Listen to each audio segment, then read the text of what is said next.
Good morning everyone and welcome to my channel English Literature. Today we are going to talk about The House on Mango Street by Sandra Cisneros and it is part 2. In part 1 we have discussed the novel summary, characters, etc. And in part 2 we will discuss other aspects of this novel. First of all, the point of view. The novel is narrated from the point of view of adolescent Esperanza. The string of stories is narrated in the first person, I. Setting. The novel is set in a Latino neighborhood in Chicago. Tone of the novel. The novel has a unique narrative style with its poetic intonation, that is the musical flow. If we go through the novel, we will find the vignettes that are arranged in this novel. The novel is arranged in the form of some vignettes, and those vignettes is that small chapters. They are like musical tone. They are like some musical notes, not like traditional prosaic form. Even the author herself pointed out that his novel is a cross between fiction and poetry, and there is a lyricism echoing in every line and paragraph. It possesses the economy of poetic expression, not so much elaborate or exuberant expression, but like poetry, laconic yet punchy and infused with symbolic overtone. So the tone of the novel is poetic, lyric, the setting is Latino, and the point of view is from the first person point of view. Now the structure of the novel. The novel is arranged through a string of vignettes. The chapters are small like fables. They are the vignettes. The short pieces of writing, music, acting, these are called vignettes. As the plot is not linear, one should not expect a conventional storyline, because the experiences and thoughts and realization of Esperanza just they are arranged in some assorted colors. And coming of his novel, we have already talked about this in part 1 video, that like the purple hibiscus, it is also a coming of age novel on the part of Esperanza. Adichie's novel Purple Hibiscus, here we find the character, she is talking Kambili. The name is Kambili. So Kambili's realization about life, Kambili's maturity, and here it is on the part of Esperanza. So I find there is a link between Kambili and Esperanza. Themes. Now we have to talk about the different themes of this novel. First of all, struggle for identity. In this point, we also have talked earlier that Esperanza was a Mexican American, and that's why she feels that she belongs to nowhere, and that struggle for identity was also found in the author's life, and that struggle for identity was reflected in the character of Esperanza. So next is oppression of patriarchy, that we find through Esperanza's views on the life of the woman that she found in the Mango Street. The women, they are just for the home, they are the homemaker, and they cannot do anything except the permission of their male caretakers or boss. Esperanza did not think of marriage as an escape. There I find other characters who take marriage as an escape from their position. But marriage is not an escape, but entering into a new trap of oppression. In Mango Street, the houses belong to the men and the women belong to those houses.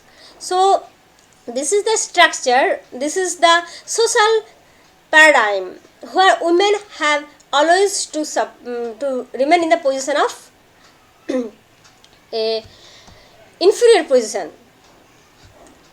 They are limited within the four walls. They keep watching the world moving around through their window. There is a chapter describing this. They are just looking outside through the windows because they are bound within these four walls. House. In Esperanza's house, there is a dream house, but that's she never get. But that dream, that aspiration, that desire, that craving just keeps her moving. And now, not a man's house. What she wants? Not a man's house, not a daddy's. A house all my own, with my porch and my pillow, my pretty purple petunias, my book and my stories, my house. It reminds me, Virginia Woolf's A Room of One's Own. Here Esperanza also wants a room for her own. The plurality of voices. Though this novel is narrated by a single person, Esperanza, the voice is not keyed in a single string. You will find that Esperanza is the spokesperson of all the women of Mango Street as well as all the women of this world. She is speaking for them. She is speaking on their behalf. So there is a plurality of voices in this novel. Language in Mango Street is based on speech. It is very much like anti-academic voice, a child's voice, a girl's voice, a poor girl's voice, a voice of an American Mexican. It is in this rebellious realm of anti-poetic. So this language is not academic, but very much anti-academic. Now, isolation, loneliness, longing, these are the common features of the Mango Street people who belongs there. Gender roles, you will find a set of rules is prescribed for certain gender in society. Esperanza does not believe in these traditional gender roles and he just want to change it. Womanhood. The concept of womanhood is defined. Like every society, through the roles a woman has to play. Daughter, wife, mother. These women are just prescribed or just molded on shaped on these roles. That woman means she will be mother, she will be daughter, she will be a wife. And there is no different characters being a human. Single mother. The problem of single mother is described or discussed to the character Rosa Vargas, whom her husband was left with so many children to take care of. Ending of the novel. This ending has some hope, though the novel is set up at the tapestry of bleak, dark scenario, but the ending of the novel gives some hope for us. Esperanza leaves Mango Street for a bigger world, but promises to come back for those who are trapped. So, Esperanza escapes, not far to frying pan or frying pan to fire, but Esperanza escapes from that stagnant, bleak situation of the Mango Street, and she wants to soar, soar higher, she wants to fly. But even then she wants to fly, she wants to go from the Mango Street, she wants to come back. She does not want to wipe out the root, cut off the root. She wants to soar high, keeping in mind her root, and she wants to come back for that root, and she wants the emancipation not for herself, but she wants the emancipation for every woman of the Mango Street. And here it is Esperanza.